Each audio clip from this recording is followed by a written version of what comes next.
Barajlar, suyu hayatla buluşturan kontrol merkezleri. Suyu ehlileştiren, elektriğe, üretime dönüştüren yapılar. Hidroelektrik potansiyelimizin enerjiye dönüştürülmesinde, içme, kullanma, sanayi suyu teminlerinde, taşkınlara karşı can ve mal emniyetinde barajların ne kadar önemli olduğunu biliyoruz. Hayatın sürdürülebilmesinde bu kadar önemli bir rolü olan barajların iklim koşullarına, depremlere ve suyun tahribatına karşı son derece dayanıklı yapılar olmaları gerekiyor. Bu nedenle baraj projeleri mühendislik gücüne en üst seviyede ihtiyaç duyan oldukça kompleks projeler olarak karşımıza çıkıyor. Üst yapı, altyapı ve imalat kısımlarını içeren bu yapılarda aklınıza gelebilecek neredeyse bütün mühendislik disiplinleri görev alıyor. Bugün böyle bir projenin başarısı dayandığı teknoloji altyapılarına ve mühendislerin o altyapıları kullanabilme becerisine bağlı. Bir baraj projesini artık BİM altyapısı olmadan tasarlamayı düşünemiyoruz bile. Hatta böyle bir projede sadece BİM altyapısı kullanmak da yetmiyor. Ürün tasarım ve imalat uygulamalarını da projeye dahil etmek gerekiyor. Proto-Altar olarak dünyada sayılı Autodesk iş ortağında olan uzmanlık ve yetkinliklere sahibiz. Biri yapı, diğeri imalat alanında Türkiye'nin en büyük iki Autodesk iş ortağı Proto-Altar çatısı altında birleşmiş durumda. Farklı disiplinlere özel geliştirilmiş tüm Autodesk yazılımları için destek ve eğitim hizmetleri verebiliyoruz. Autodesk AEC ve PDM Collection platformları üzerine derin bir uzmanlığa sahibiz. Sahip olduğumuz uzmanlıktan hareketle tamamen baraj projelerine odaklanmış bir çalışma grubu kurduk. Hepsi BİM uzmanlığına sahip, çok farklı disiplinlerden gelen mühendislerin yer aldığı bir çalışma grubu bu. Bu süreçte çalışma grubumuza çeşitli firma ve kurumlardan profesyonelleri de davet ettik.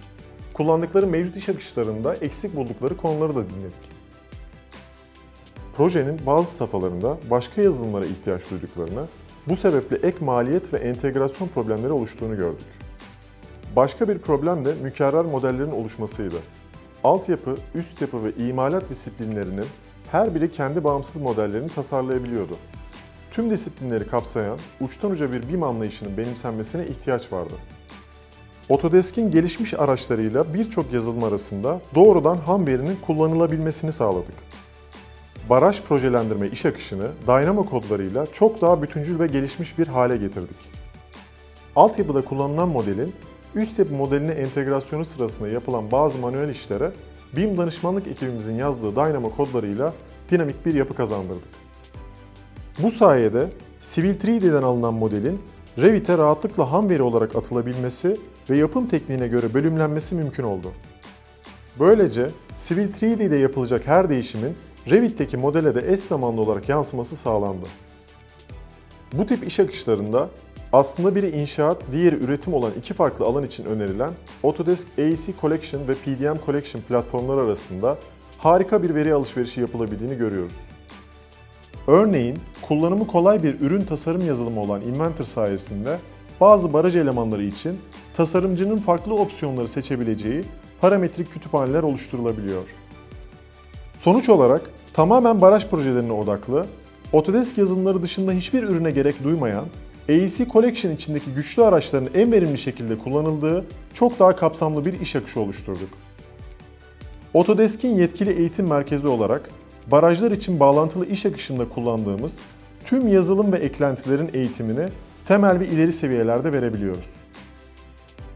Ekipler bu eğitimler sayesinde hem iş akışlarını öğreniyorlar hem de tüm dünyada geçerli Autodesk kullanıcı sertifikalarına sahip oluyorlar.